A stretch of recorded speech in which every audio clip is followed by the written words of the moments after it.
재미있는 빠른 질문 시간을 가져보고 싶어요. 부담 갖지 마세요. 가장 과대평가된 정치 슬로건은 무엇인가요? 강에서 바다까지. 정말 맞아요. 당신 공연의 맨 앞줄에 절대 앉히고 싶지 않은 사람은 누구인가요? 아마 카렌 같은 사람이겠죠. 저는 영국에서 심지어 무대에서도 말했어요. 상황이 잘 풀리면 이란으로 돌아갈 수도 있다고요. 이제는 영국보다 이란의 무슬림이 더 적으니까요. 저희 코드 인터뷰에 코미디언 니콜라스 드산티스 씨를 모시게 되어 영광입니다. 그는 코미디 폴 코비와 함께 코미디 투어를 위해 이곳에 왔습니다. 환영합니다, 니. 고마워요, 플로. 초대해 주셔서 감사합니다. 여기 와주셔서 정말 기뻐요.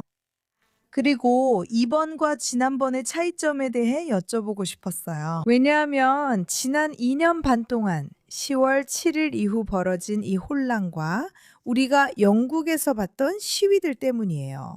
실제로 당신은 이성적이고 친팔레스타인 쪽의 광기와는 반대되는 코미디 영웅으로 떠오르셨어요. 이번에 여기 오신 건 예전과 달랐나요? 사람들이 저를 알아보는 게 달라진 점이에요. 맞아요. 당연하죠. 아직 그렇게 유명한 코미디언이 아닌데도 사람들이 알아봐 주니까 정말 영광이에요. 이스라엘에선 그렇죠. 뭐 그렇긴 하죠. 여러 사람이 저를 알아봤어요. 방금도 이 사무실 안내 표시가 분명하지 않아서 도움을 청하며 길을 물었는데 그러다 저를 알아본 거예요. 저는 다니엘을 만났고 그가 제 유튜브 영상을 통해 저를 알았다는 걸 알게 됐어요. 그러니까요. 네, 제가 층을 찾다가 다니엘 사무실에 갔어요. 다니엘이 못 찾으면 5층으로 오라 해서 5층에 갔더니 다니엘, 그의 아버지, 동료 한 분이 제 영상을 보고 계셨어요. 아니요. 우리는 제 유튜브 영상 중 하나를 보고 있었어요. 맞아요? 예루살렘에서 길을 잃었지만 좋은 경험이었다니 기뻐요. 정말 그렇죠. 그럼 여쭤볼게요. 기자로서 경력을 시작하셨죠? 맞아요. 그리고 지금은 일어나는 일들을 관찰하는 코미디언이시죠?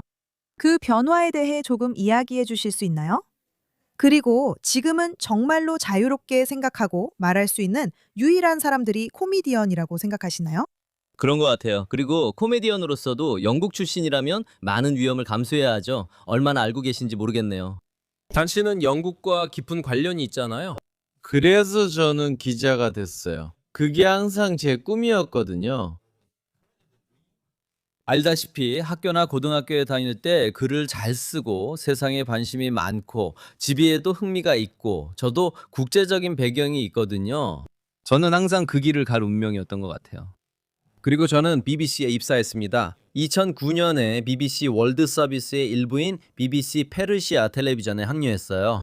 이란에서 고등학생이었을 때 저는 BBC 월드나 미국의 소리, 심지어 라디오 이스라엘까지 들었어요. 아시다시피 외국 방송이죠. 대안적인 뉴스를 얻기 위해서요. 왜냐하면 이란에서는 라디오와 텔레비전을 포함한 모든 미디어가 완전히 국가에 의해 운영되기 때문이에요. 네, 그래서 BBC에 입사한 것은 저에게 큰 도약이었습니다. 그리고 저는 그곳이 집처럼 느껴질 거라고 생각했어요. 그리고 물론 그것이 제 창의성에 대한 갈망을 채워줄 거라고 아니면 이루어줄 거라고 생각했죠. 창의성에 대한 갈망을요. 네. 하지만 물론 나중에 저는 알게 됐어요. 미디어, 특히 기존 미디어는 한 가지 내러티브, 즉 좌파, 각성주의, 글로벌리스트 쪽으로 맞춰져 있다는 걸요. 직접 그런 경험을 하셨나요? 물론이죠. 어떻게 나타났나요? 그리고 언제쯤 이건 내가 생각했던 것과 다르다라고 느끼셨나요? 꽤 빠르게 일어난 것 같아요. 점진적이긴 했지만 꽤 빨랐어요. 저는 BBC 페르시아 텔레비전 뉴스룸에서 일했지만 BBC 월드 TV라는 영어 채널에서도 일했기 때문이에요. 그리고 말씀드렸듯이 저는 2009년에 입사했지만 2016년 제가 틀리지 않았다면 브렉시트 국민투표가 있었어요. 맞아요. 그리고 트럼프가 승리했죠. 큰일이 있었죠. 기후변화와 파리회의를 둘러싼 큰 소동이 있었죠. 그게 2015년이었던 것 같아요. 그리고 LGBT 이데올로기 이런 것들이 점점 더 극단적으로 변하고 소란스러워지고 논란이 커졌죠. 맞죠? 또한 매일 뉴스룸에서 일하면 뉴스 아젠다가 있습니다. 그리고 여기서는 소위 공영방송사에서 일하고 있는데 이곳은 자신들이 공정하다고 주장하고 모두를 위한 모두의 방송이라고 주장하죠. 영국에서는 모두가 수신료를 내니까 누구나 채용한다는 식이죠. 그래요. 하지만 실제로는 분명한 의도가 있고 이 기관들에서 일하는 사람들의 대다수, 압도적인 대다수가 어느 정도는 진보 성향을 가지고 있고 때로는 아주 많이 그렇습니다. 그리고 우리가 이런 이야기들을 다루면서 저는 그냥 이렇게 생각했어요. 이건 불편하다. 왜냐하면 이렇게 하면 창의적일 수도 없고 진실을 전할 수도 없으니까요. 만약 모든 의제가 트럼프는 나쁘다, 브렉시트는 나쁘다, 대규모 이민은 좋다, 이슬람은 매우 온건하다라면 그리고 나중에 우리는 가자지구와 10월 7일 이야기도 하게 됐죠. 당신 말은 다른 의견이 들어설 자리가 없다는 거군요. 거의 없죠. 제 말은 항상 상황에 따라 다르긴 하지만요. 하지만 만약 경력을 쌓고 싶고 앞으로 나아가고 싶고 그러고 싶다면 알잖아요. 자신의 이름을 알리고 싶다면 집단 사고에 적응해야 합니다. 그리고 저는 상사들과 계속해서 문제에 부딪혔어요. 예를 들어 우리가 트럼프에 관한 이야기를 다루고 있었던 게 기억나요. 그리고 저는 이렇게 말했어요. 우리가 페르시아어로 방송해야 하는 이 뉴스가 영어로 이미 방송됐다고요. 그리고 이런 이유로 이게 공정하지 않다고 생각한다고 했죠. 결국 저는 징계위원회에 회부됐어요. 그가 말했죠. 너는 BBC와 동료들의 공정성을 의심한다고? 저는 알겠다고 했지만 제 지적에는 답하지 않으셨죠. 의문을 제기한 것만으로 곤란해졌죠. 이것만으로도 많은 의미가 있습니다. 저도 이란 국영 언론에서 1년 정도 일한 적이 있었거든요. 그래서 아이러니하게도 거의 똑같다는 걸 보게 됐죠. 똑같지만 적어도 이란인들은 그 점을 솔직하게 인정하거든요. 그들은 자신들이 공정하다거나 진실의 목소리라고 주장하지 않아요. 그래서 이스라엘과 가자 지구에 대한 문제가 나중에 제기됐어요. 그때도 아직 기자였나요? 저는 2022년에 BBC로 떠났어요. 알겠어요. 그러니까 이건 10월 7일 바로 전이었네요. 네. 하지만 이스라엘 팔레스타인 문제 보도 말이죠. 항상 안 좋았어요. 그래요? 저는 기억나요.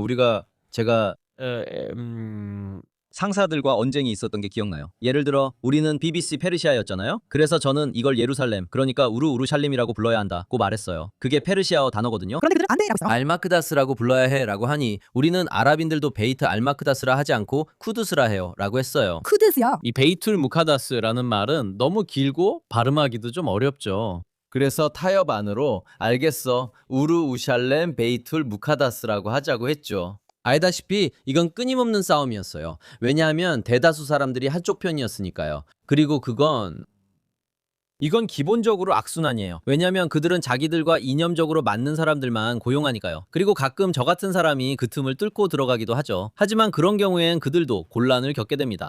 그래서 저는 좋아, 그럼 코미디를 통해 내 창의성을 표현할 수 있지 않을까라고 생각했어요. 왜냐하면 말씀하신 것처럼 코미디가 자유로운 사고와 표현의 자유가 남아있는 마지막 보루처럼 보이니까요. 그나마 있다면요. 네. 여전히 이른바 코미디 방어라는 게 있죠. 나는 역할을 연기하고 있었다, 나는 캐릭터에 몰입해 있었다고 말할 수 있어요. 그냥 농담일 뿐이라고요. 하지만 가끔은 단순한 농담이 아니기도 하죠. 그냥 농담이라면 괜찮지만 저는 이렇게 말해요. 만약 그게 단순한 농담이 아니라면요? 만약 그 뒤에 어떤 생각이 있다면요? 그리고 그것도 분명히 고려되어야 한다고 생각해요. 코미디가 재미있는 건 그 안에 진실이 있기 때문이라고 생각해요. 맞아요. 사람들이 웃는 건 그 진실을 알기 때문이죠. 그래요. 그러니까 기자가 그만두고 그래, 나는 항상 웃긴 사람이었나? 항상 코미디를 즐겼나? 어떻게 스스로에게 그렇게 말하게 됐지? 라고 생각하게 된 계기가 뭐였나요? 좋아, 이제 스탠드업 코미디에 도전해봐야겠다고 생각하게 된 건가요? 그런 관찰적인 사고방식에서 비롯된 건가요? 아마 다른 분야에도 적용할 수 있는 기술이 몇 가지 있는 것 같아요. 제 코미디는 매우 정치적이고 매우 국제적이거든요. 예를 들어 제가 중동과 시사 문제를 다루기 때문에 이스라엘에 초대받았을 때 도움이 되죠. 그리고 이스라엘에는 모두가 이스라엘 사람이지만 미국계 이스라엘인, 영국계, 프랑스계, 이란계 이스라엘인들도 가끔씩 있어서 그렇죠. 국제적인 시각을 갖는 것이 도움이 됩니다. 글쓰기, 창의성, 관찰력은 저널리즘에도 코미디에도 적용될 수 있습니다. 고등학교 다닐 때도 어느 정도는 웃긴 애였던 것 같아요. 다시 말하지만 이건 이단에서였어요. 우리는 선생님들이나 학교 같은 기관을 풍자하거나 조롱하는 비밀신문이나 잡지 같은 걸 만들곤 했어요. 저희는 기도를 강제로 해야 했어요. 그래서 이미 반에서 분위기 메이커 역할을 하면서 사람들을 웃기는 걸 좋아했어요. 저에게 만화를 잘 그리는 친구가 있었어요. 그렇죠. 그리고 저는 글을 쓰고 우리는 이것들을 복사하곤 했어요. 와, 그럼 반체제 인사셨군요. 네, 학교에서요. 네네. 그래서 그게 바로 자신감과 사람들이죠. 지금도요, 제 친구들은 지금 캐나다나 미국에 있어요. 많은 친구들이 그렇죠. 상상할 수 있듯이요. 그래서 가끔씩 왓츠앱 그룹에서 사람들이 니콜라스는 어떻게 됐지? 그 일지들 복사본 가진 사람 있어? 라고 물어봐요. 그래서 그게 시작이었던 것 같아요. 런던으로 이사한 후 코미디를 많이 봤고 당시 여자친구였던 지금의 아내가 너도 해보는 게 어때? 라고 했어요. 와, 그래서 저는 강좌를 들었고 아내는 그 제안을 후회했을 거예요. 이제 제가 여행을 다니고 아내는 집에 있어야 하거든요. 그렇게 시작됐어요. 와, 그리고 나서 있잖아요. 당신이 어떤 말을 하잖아요. 항상 이런 워크 문화에 질린 사람들로 이미 형성된 관객층이 있었나요? 그리고 자기 생각을 그냥 말해줄 누군가를 찾고 있었던 건가요? 혹시 어떤 말을 했을 때 사람들이 어색해한 적 있나요? 물론 항상 어색한 순간들이 있죠. 다시 말하지만 청중이 누구냐에 따라 어디에서 공연하느냐에 따라 어떤 종류의 행사냐에 따라 달라집니다. 그리고 그게 또 흥미로운 부분이기도 해요. 왜냐하면 청중에 대해 조사해야 하니까요. 물론이죠. 그리고 당신은 그들이 즐거운 시간을 보내길 원하죠. 네. 그리고 제가 하는 말이나 논란이 있거나 정치적인 코미디언이 하는 말 중 일부는 때때로 예상치 못한 것들이기도 합니다. 네. 그리고 때로는 사람들이 그것을 즐기기도 하지만 익숙하지 않은 이야기이기 때문에 편안하지 않을 수도 있습니다. 코미디 상황이라 하더라도 말이죠. 그래서 참 흥미로운 역학관계가 생깁니다. 우리는 항상 코미디언들과 이야기를 나눕니다. 며칠 전에는 제가 여기서 하고 있는 코미디 포 코비 투어의 진행자인 아비 니버만과 이야기를 나눴어요. 그리고 저를 초대해줘서 그에게 감사하다고 했어요. 네, 그리고 이스라엘에 들어올 수 있도록 도와준 것에도 감사하다고 했습니다. 하지만 때로는 조명이나 좌석 배치 방식도 차이를 만듭니다. 왜냐하면 조명이 충분히 어두우면 사람들이 더 안전하게 느끼고 웃을 수 있기 때문이죠. 느낌 없이 웃을 수 있나요? 네. 좌석이 더 아늑하게 배치되어 있다면 웃음도 전염되기 때문에 그들이 데이트 상대와 함께 왔는지 아니면 아내와 함께 왔는지에 따라 다르죠. 왜냐하면 가끔은 공연이 끝난 후에 저한테 와서 그 농담 정말 웃겼는데 데이트 상대나 아내 옆에 있어서요. 그래서 제가 웃지 못해서 죄송해요 라고 말하거든요. 어젯밤 제 남편이 당신 공연을 봤는데 아내 관련 농담이 많았다고 하더라고요. 알겠습니다. 그렇군요. 그는 저 없이 그곳에 있었고 남편은 자유롭게 웃을 수 있었던 것 같아요. 바라건대 정말 많이 웃었어요. 정말 그랬어요. 정말 그랬어요. 네, 영국 상황이 더 나빠졌다고 보시나요? 왜냐하면 제 말은 보세요. 사람들이 트윗 때문에 체포되는 상황이 있고 영국 사람들은 표현의 자유가 한쪽에만 적용된다고 느끼고 있잖아요. 알다시피 이민자에 대해 부정적인 말을 하면 체포되지만 시위에서는 주말에 유대인을 죽이라고 말해도 괜찮잖아요. 영국에서는 그게 더 어렵다고 생각하세요? 지금 이 문제에서 정말 어려운 위치에 계시잖아요. 맞죠? 맞아요. 네, 그 질문을 정말 많이 받아요. 특히 여기 이스라엘에서 공연을 한 후에는 더 그렇죠. 네. 그래서 저는 이렇게 말해요. 누군가는 해야 하잖아요. 농담처럼 말하려고 해요. 물론 농담이지만 어느 정도 사실에 기반한 거죠. 저는 그들이 아직도 제 민족적 배경이 뭔지 알려고 애쓰고 있다고 말해요. 맞죠? 왜냐하면 당신이 이란계이기 때문이죠. 저는 이란계이지만 이탈리아에서 태어났어요. 그래서 저는 이탈리아계 이란인이고 지금은 영국에 귀화했죠. 하지만 만약 제가 앵글로색슨처럼 생겼다면 아마 더 곤란했을 거예요. 저는 항상 이걸 농담처럼 말하곤 해요. 왜냐하면 기자로서 UNA를 정말 많이 봤거든요. 예를 들어 UN 인권이사회 회의 같은 거요. 그리고 이곳은 영국 같은 나라가 이란 같은 나라에게 인권에 대해 훈계하고 설교하는 곳이죠. 그리고 저는 그럴 만하다고 생각해요. 하지만 이렇게 말하죠. 만약 이란 사람이 영국에서 표현의 자유 때문에 이란 사람이 감옥에 가거나 체포된다면 상상할 수 있나요? 이란 대표단은 UN 안전보장 이사회나 인권 이사회에서 영국을 두고 신나게 떠들겠죠. 그리고 실제로 체포된 사례가 있었습니다. 유명한 코미디언 그레이엄 리네한이 작년에 체포됐던 걸로 기억합니다. 그는 워낙 유명한 인물이기 때문에 그 사건은 전 세계적으로 화제가 됐죠. 네. 저는 농담으로 저를 체포하지 않는 게 오히려 제 커리어나 홍보에 도움이 되기 때문일 거라고 말합니다. 어떻게 될진 모르지만 정말 끔찍한 상황입니다. 그들은 도널드 트럼프 앞에서 키어 스타마가 있다고 주장하며 표현의 자유를 자랑스럽게 생각한다고 합니다. 그러나 실제로는 수많은 체포가 있었습니다. 그들은 몰래 신성 모독죄를 도입하려고 하고 있습니다. 그래요. 알다시피 그들은 그걸 공공질서나 공공안전법 같은 걸로 포장하려고 하지만 실제로 그렇게 행동해 왔어요. 그리고 지금 우리가 이야기하는 이 순간에도 영국에서는 이 백인 소년의 끔찍한 살인 사건으로 인해 폭동이 일어나고 있어요. 그 불쌍한 소년. 정말 가슴이 아파요. 경찰은 가해자들이 아니라 칼에 찔려 피를 흘리던 그 아이를 체포했어요. 그 아이는 피를 흘리며 죽어가고 있었어요. 그리고 그 영상들이 공개됐죠. 네, 무슨 일이 일어났는지 아시겠죠? 폭동이 일어났어요. 그리고 물론 여전히 우리 총리는 그 아이에게 아무런 공감의 말도 하지 않았어요. 사우스포트 때와 마찬가지로요. 그래서 이런 상황이 제 자랑은 아니지만 이런 상황에선 코미디가 더 중요해요. 좌파가 다 장악했고 우리에겐 이것만 남았어요. 이게 마지막 보루입니다. 마지막이에요.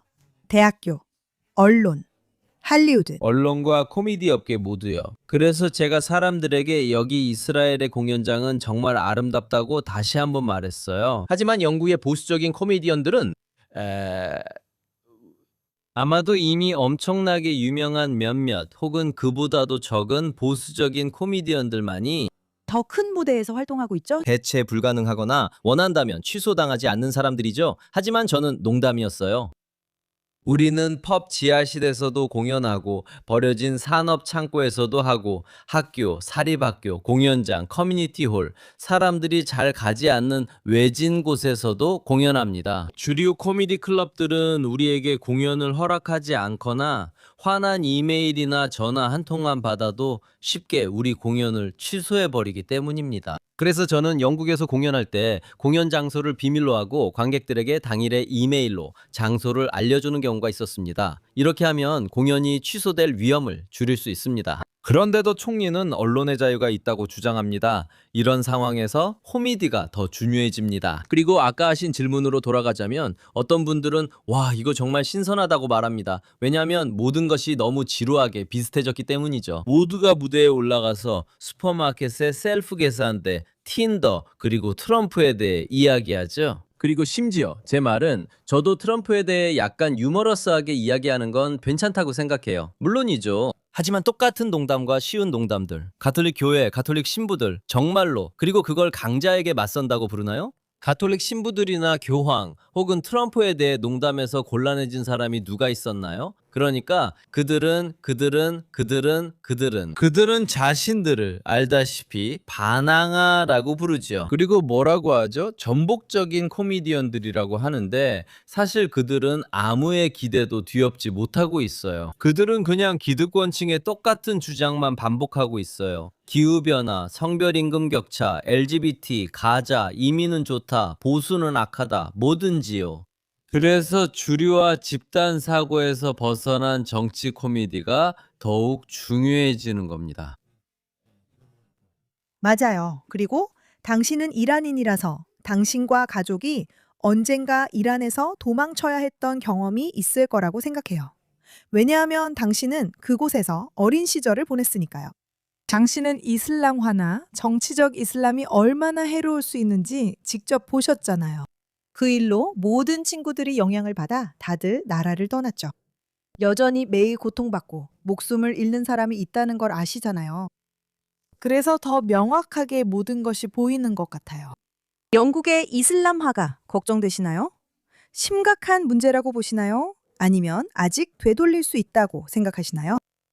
물론 걱정됩니다. 이란에서 탈출한 사람들에게는 이게 정말 끔찍한 데자비거든요. 그렇죠? 왜냐하면 그분들은 이미 이걸 봤으니까요. 고 이란 국왕 샤가 반동적인 적색과 흑색 세력이라고 불렀던 것. 여기서 흑색은 이슬람주의자들이고 적색은 공산주의자들이었습니다. 그리고 이 불순한 동맹이 1979년에 했던 일, 지금 모든 사람들의 눈앞에서 다시 벌어지고 있습니다. 그리고 이 시나리오가 반복되고 있습니다. 그리고 우리는 좌파와 워크주의자들, 그리고 카렌들, 즉 중산층 백인 여성들이 아이러니하게도 이슬람과 한통속이 되어 매료되어 있는 모습을 보고 있습니다. 왜 그런지 우리는 알고 있지만 어쩌면 아닐 수도 있습니다. 그 얘기는 하지 맙시다. 그래서 우리는 잠깐만 하고 생각하죠. 저도 그걸 농담처럼 말했습니다. 저는 영국 사람들에게 심지어 무대에서도 말했습니다. 특히 작년과 올해 전쟁 이후 상황이 잘 풀리면 이란으로 돌아갈 수도 있습니다. 이제는 영국보다 이란에 무슬림이 더 적으니까요 라고 했습니다. 이제 행동해야 할 때라고 생각합니다. 늦었는지는 모르겠습니다. 하지만 우리는 행동해야 하고 단호하게 행동해야 합니다. 왜냐하면 이것은 우리 모두의, 그리고 제 좋은 친구 닉 딕슨의 일이기 때문입니다. 그는 그래, 이란엔 갈 수 있지만 영국이 우리가 가진 전부고 다른 곳은 없어 라고 말했어요. 지금 유대인들이 느끼는 감정이 이렇습니다. 영국에서 반유대주의가 이렇게 늘고 있다는 건 정말 충격적이에요. 매주 새로운 공격이 일어나고 있고, 물론 키어 스타머의 유감 표명도 있지만 실제 조치보다는 유대인들을 그냥 우리 안에 가두는 것 같아요. 이게 지금 제시되고 있는 해결책들인가요? 그리고 아까 말했듯이 저희는 이스라엘을 여행하고 있었습니다. 예루살렘과 텔아비브를 거점으로 했지만 여러 다른 곳들도 방문했습니다. 그리고 제 이스라엘이나 유대인 친구들은 저에게 특정 지역에서 영국식 억양이나 프랑스식 억양을 훨씬 더 많이 듣게 된다고 말해줬습니다. 왜냐하면 사람들이 이주하고 있기 때문이죠. 그렇죠, 물론입니다. 하지만 이 이야기는 골다 메이어가 한 말을 떠올리게 합니다. 누군가 그녀에게 이스라엘 군대가 연이어 전쟁에서 성공할 수 있었던 비결이 무엇이냐고 물었을 때 말이죠. 그리고 그녀는 이렇게 말했습니다. 우리는 갈 곳이 없기 때문입니다. 우리는 돌아갈 수 없습니다. 그리고 이것이 대부분의 서유럽인들의 상황입니다. 그들은 이란 여권이 없고 모두가 약속의 땅이나 아르헨티나로 돌아갈 수 있는 것도 아니니까요. 유럽은 너무 소중하기 때문에 우리는 그것을 지켜야 합니다. 하지만 그들이 더 열심히 싸울 거라고 생각할 수도 있죠. 그렇게 생각할 수도 있겠죠. 그렇지 않나요? 트럼프는 정말 큰 영감을 주는 사람이었어요. 이제 우리는 지켜봐야 할 겁니다. 안타깝게도 스캔들이 계속 이어지는데도 이 노동당 정부와 키어 스타머는 전혀 흔들리지 않았어요. 보수당이 집권하면서 너무나도 형편없는 성적을 냈기 때문에 노동당이 이렇게 압도적인 다수 의석을 차지하게 된 거죠. 그들이 잘해서가 아니라요. 하지만 중요한 점은 그들은 이렇게 압도적인 다수 의석을 가지고 있고 모든 스캔들에도 불구하고 타격을 받지 않았다는 겁니다. 알다시피 사우스포트, 그리고 지금은 헨리 노악, 맨델슨, 엑스타인 파일, 반유대주의, 인플레이션 등 온갖 문제가 있었죠. 그런데도 그는 여전히 그 자리에 있습니다. 하지만 다음 총선, 안타깝게도 아직 몇 년이나 남았지만 그때 무슨 일이 일어날지 지켜보게 될 겁니다. 문제는 이겨도 그렇다는 겁니다. 이탈리아에는 조르자 멜로니가 있고 유럽의 다른 나라들에는 헤르트 빌더르스가 있죠. 가끔은 이기기도 하지만 설령 이긴다 해도 글로벌리스트 세력들, EU, 국제통화기금, 유럽중앙은행 같은 곳들이 여전히 저항합니다. 그러니까 선거에서 이긴다고 일이 끝나는 게 아닙니다. 끈질기게 해야 합니다. 맞아요. 그리고 홍보도 해야 하죠. 아마 그게 코미디가 필요한 이유일 수도 있습니다. 저는 코미디를 하고 당신은 팟캐스트를 하잖아요. 모두가 각자의 역할을 하고 우리는 기본적으로 함께 힘을 합쳐서 유럽을 지켜야 합니다. 저도 동의합니다. 코미디가 큰 역할을 한다고 생각해요. 아시다시피 이스라엘에 대한 끔찍한 오해들을 정말 재미있게 풀어낸 이스라엘 코미디언들도 있었잖아요. 정말 재미있는 방식으로요. 그리고 그들은 전 세계를 다니면서 가는 곳마다 항의를 받고 내요. 이 코미디언들이 항의를 받고 있는 거예요. 그리고 있잖아요. 당신이 돌아가면 여기 온 것 때문에 분명히 반발도 겪게 될 거예요. 하지만 있잖아요.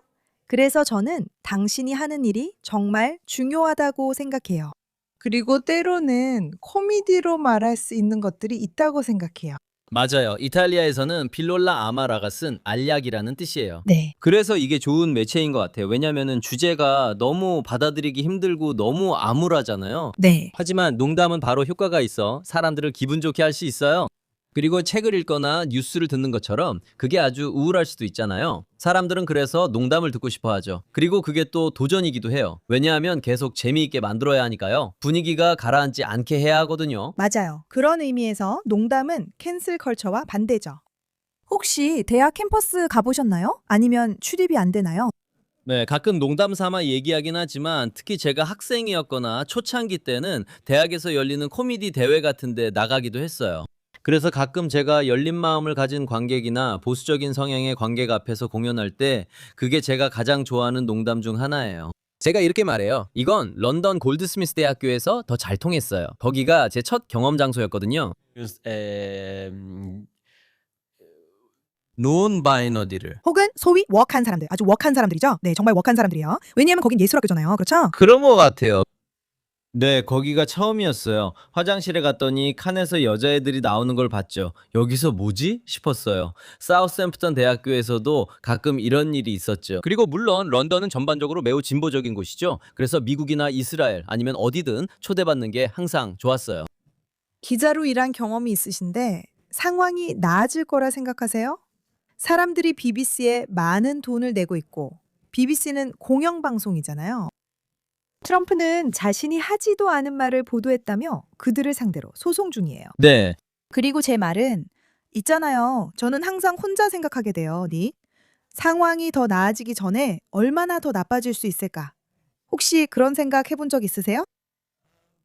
당신 말이 맞길 바라요. 정말 바닥을 찍었으면 좋겠네요. 최악의 상황이요. 최악의 상황입니다. 이탈리아에서는 최악에는 한계가 없다고 합니다. 그래도 저는 우리가 이미 거기에 이르렀기를 바랍니다. 그리고 다시 말하지만 트럼프나 하비에르 밀레이, 조르자 멜로니 같은 현상에 좋은 점이 있습니다. 원한다면 거기서 영감을 얻을 수 있죠. 심지어 BBC도 고전하고 있습니다. 예를 들어 그들은 각성 코미디 쇼나 시트콤, 마크 더 위크 같은 프로그램을 했습니다. 제가 영국에 왔을 때 저는 마크 더 위크라는 프로그램을 정말 좋아했습니다. 시사 뉴스를 바탕으로 한 코미디 패널 쇼였는데 정말 재미있게 봤어요. 하지만 시간이 지나면서 특히 점점 더 나빠졌고 결국엔 돌이킬 수 없을 정도가 됐어요. 이제 BBC는 사람들이 보지 않으니까 그 프로그램을 폐지해야 했죠. 채널. 모르겠어요. 좀 다른 태도였으면 좋겠어요. 시트콤도 마찬가지고 항상 DEI 때문이죠. 알다시피 레즈비언 여성도 나오고 한쪽 다리가 없거나 다리에 장애가 있고 또 우울증 문제도 있는 사람이죠. 그리고 첫 시즌을 방영하고 다음 시즌은 시장에서 원하지 않아서 취소됩니다. 또 어떤 정부가 집권하느냐에 따라 달라지기도 하죠. 정부가 그런 걸 중단시키고 싶어 하니까요. 생각은 이랬죠. 좋아요. 당신들이 우리에게 공정한 뉴스를 제공하고 싶어 한다. 그런데 그마저도 제대로 못하고 있어요.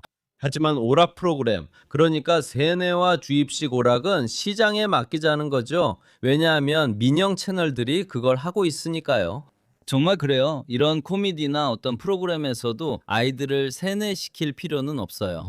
글쎄요. 그게 바로 당신이 지금 유튜브에서 하는 일의 특징이죠. 당신은 유튜브에서 센세이션이에요. 당신의 영상은 전 세계적으로 수백만, 수천만 번씩 조회되고 있어요. 다시 말해, 이제 그 코미디 클럽이 더는 필요 없어요. 신체적 코미디엔 필요하겠지만 이제 어디서든 모두와 소통할 수 있게 됐어요. 물론 초대받는 건 여전히 좋죠. 하지만 유튜브가 있어서 정말 다행이에요. 제가 에랄항공을 탔었거든요. 제 첫 번째 회사, 첫 번째 항공사였어요. 취소됐어요. 그냥 취소됐죠. 아비가 강인하다는 이유로 에랄항공을 예약하라고 했어요. 하지만 에랄항공은 이미 다 했어요. 간츠 아니에요. 정말 다행이죠. 하지만 에랄항공은 추가적인 보안 절차가 있어요. 그래서 제가 하려고 했던 거예요. 그래서 어땠어요? 좋았어요. 왜냐하면 그들이 저를 알아봤거든요. 네, 이분이 책임자예요. 처음에는 한 여자가 저한테 히브리어로 말을 걸었어요. 그래서 저는 히브리어 못해요 라고 했죠. 못해요? 네, 저 여자한테 가세요. 그리고 그 여자는 코미디 쇼 하러 가는 거예요. 그게 뭐예요? 라고 궁금해했어요. 저는 제 얼굴이 나온 전단지를 보여줬어요. 그러자 그녀가 감독을 불렀고 그 감독은 저를 유튜브에서 본 적이 있었어요. 정말 재밌어요. 그래서 네, 항상 실용적인 면에서도 그렇고 자존감이 올라가는 면에서도 그랬어요. 네, 제가 알아봐 주니까 쉬웠죠. 그래서 유튜브나 새로운 미디어가 이런 자기 선언적이고 자기 의에 찬 사람들을 우회할 수 있게 도와주는 거죠. 네. 재미와 코미디의 문지기들을 말이죠. 만약 우리가 유튜브나 인스타그램이 없었다면 그리고 공연할 때 클럽에 있던 30명만 볼 수 있었겠죠? 맞아요. 그리고 그조차도 할 수 없었을 거예요. 왜냐하면 아마도 깨어 있거나 혹은 이 런던 관객을 불쾌하게 할 만한 말을 누가 할까봐 너무 조심스러운 프로모터가 있기 때문이죠. TV 프로듀서들도 마찬가지고요. 하지만 이제는 저보다 훨씬 더 성공한 코미디언들이 유튜브 덕분에 자신만의 관객을 만들고 투어를 시작하죠. 그래서 그들은 더 이상 진실이나 유머의 문지기들이 필요하지 않아요. 그러니까 미디어의 민주화가 새로운 미디어와 함께 이루어지면서 좋은 점도 있고 나쁜 점도 있는 것 같아요. 좋은 점은 여러분처럼 깨어있는 엘리트들의 억압에서 벗어날 수 있다는 거예요. 하지만 한편으로는 사람들을 고립시키기도 하죠. 그리고 아시다시피 모두가 이스라엘을 싫어하고 우리가 세상에서 가장 나쁜 적이 된 이유 중 하나는 본질적으로 소셜미디어가 이스라엘을 정당하지 못하게 만들려는 아주 교활한 세력들에게 장악당했기 때문이에요. 그래서 어느 정도 더 평등한 경쟁의 장이 됐죠. 그러니까 저는 지금 50대나 60대인 두 코미디언과 함께 이 이야기를 하고 있어요. 그분들은 소셜미디어에 익숙하지 않지만 이미 이전 시대의 성공에 유명해졌으니 그럴 필요도 없죠. 그 점이 정말 대단하다고 생각해요.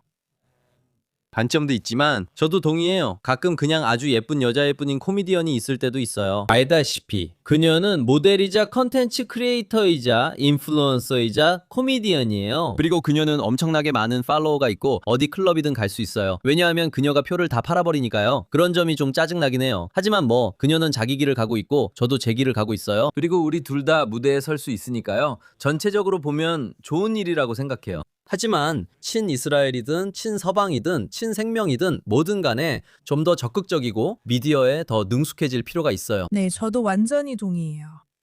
좋아요니, 마치기 전에 재미있는 번개 질문 시간을 해보고 싶어요. 좋아요. 좋아요. 코미디언들과 이런 건 할 수 있으니까요. 부담 갖지 마세요. 녹음 중인 거 알아요. 가장 과대평가된 정치 슬로건. 가장 과대평가된 것. 강에서 바다까지. 정말 맞아요. 그래. 정말 맞아요. 대부분 사람들은 그런 영상 보고 이게 어느 강이냐고 묻죠. 우리는 그냥 운율이 맞을 뿐이라고 해요. 그들은 몰라요. 그들은 몰라요. 주소 운율이 진짜 잘 맞아요. 가장 과소평가된 미덕이에요. 요즘 시대에는 인스타그램 등 소셜미디어 얘기를 많이 하는데 가장 과소평가된 건 아마 겸손일 거예요. 그래요. 네. 네, 정말 그래요. 겸손은 좋은 덕목이죠. 인터뷰하고 싶은 역사적 인물은 누구인가요? 한 명은 살아있든 죽었든 상관없다면 저는 실비오 베를루스코니와 이야기 해보고 싶어요. 와. 그분은 정말 독특한 인물이었죠. 그분은 정말 독특한 분이었어요. 외교적으로 그렇게 표현하죠. 완벽하지는 않지만 저는 그분을 존경했습니다. 그리고 그분이 두각을 나타냈을 때 저는 대학생이었고 좌파가 강세인 곳에 있었습니다. 네. 저는 그의 집회에 참석했었고 인터뷰해보고 싶습니다. 살아있는 인물 중 비비, 트럼프, 헤이르트 빌더루스를 인터뷰해보고 싶습니다. 좋은 질문이네요. 아마 다음번에는 한번 시도해 볼게요. 좋아요. 당신의 쇼 맨 앞줄에 절대 앉히고 싶지 않은 한 사람은 누구인가요? 아마 진상 같은 사람이요. 그런 상황을 겪어본 적 있으세요? 네. 사람들이 자리를 뜨거나 소리 지르거나 야유한 적 있으세요? 방금 아니요. 자리를 뜬 적은 있었어요. 네, 자리를 뜨고 소리 지르고 야유도 있었죠. 다 겪어봤어요. 하지만 시간이 지나면서 점점 더 강해지고 그런 상황을 어떻게 대처해야 하는지도 배우게 돼요. 하지만 다시 말해서 알고리즘 덕분에 그리고 제가 더 유명해지면서 뭐 아직 그 정도는 아닐 수도 있지만 저를 보러 오는 사람들은 보통 이미 저를 알고 있어요. 하지만 바로 어젯밤 예루살렘에서 한 여성분이 저에게 말했어요. 농담의 내용을 밝히고 싶진 않지만 제가 비교를 했고 그 농담이 좀 과격해졌거든요. 어떤 건지 알아요? 팔레스타인 국가 승인에 관한 거요? 트랜스젠더와 관련된 거죠, 맞죠? 팔레스타인을 국가로 인정하는 게 트랜스젠더를 여성으로 인정하는 것과 비슷하다고 생각합니다. 이유는 유튜브에서 볼 수 있습니다. 정말 웃기네요. 감사합니다. 그런데 한 여성이 와서 이렇게 말했어요. 쇼는 좋았는데 그 부분은 별로였어요. 왜냐하면 그게 트랜스젠더 분들에게 무례했거든요. 또는 그런데 말이에요. 제 트랜스젠더 친구들은 듣고 웃을 거예요.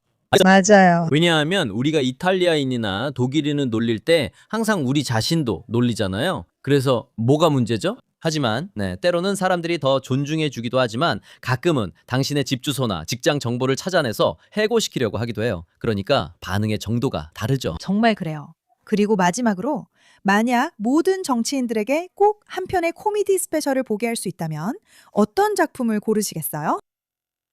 코미디 스페셜이지만 제 작품은 아니에요. 아직 제 코미디 스페셜이 없어요. 곧 생길 거예요. 꼭 하게 될 거예요. 제 가장 좋아하는 코미디언이 있는데 가끔 유튜브에서 사람들이 저를 그분과 비교해주면 정말 큰 칭찬이라고 생각해요. 그분은 몇 년 전에 돌아가신 노름 맥도널드였어요. 캐나다 사람이지만 미국에서 활동하셨죠. 네, 정치적인 성향이 강하지 않고 굉장히 똑똑하지만 겸손하고 바보인 척하지만 사실은 똑똑하며 보수적인 기독교인이었어요. 그래서 저는 그분이 정말 그립고 모두가 그의 영상을 한 번쯤 꼭 보시길 추천드려요. 정말 멋진 추천이에요. 닉, 이스라엘에 와주셔서 감사하고 우리를 웃게 해주셔서 고마워요. 우리에게 그런 웃음이 필요했어요. 그리고 세상에 정상적인 사람들이 존재할 수 있게 해주셔서 감사합니다. 불러주셔서 감사하고 관료주의 극복을 도와주셔서 고맙습니다. 언제든지 오실 수 있게 해드릴게요. 저도 그래요. 언제든 이스라엘에 와서 함께 할 수 있어 기쁩니다. 감사합니다. 니콜라스 드 산토스.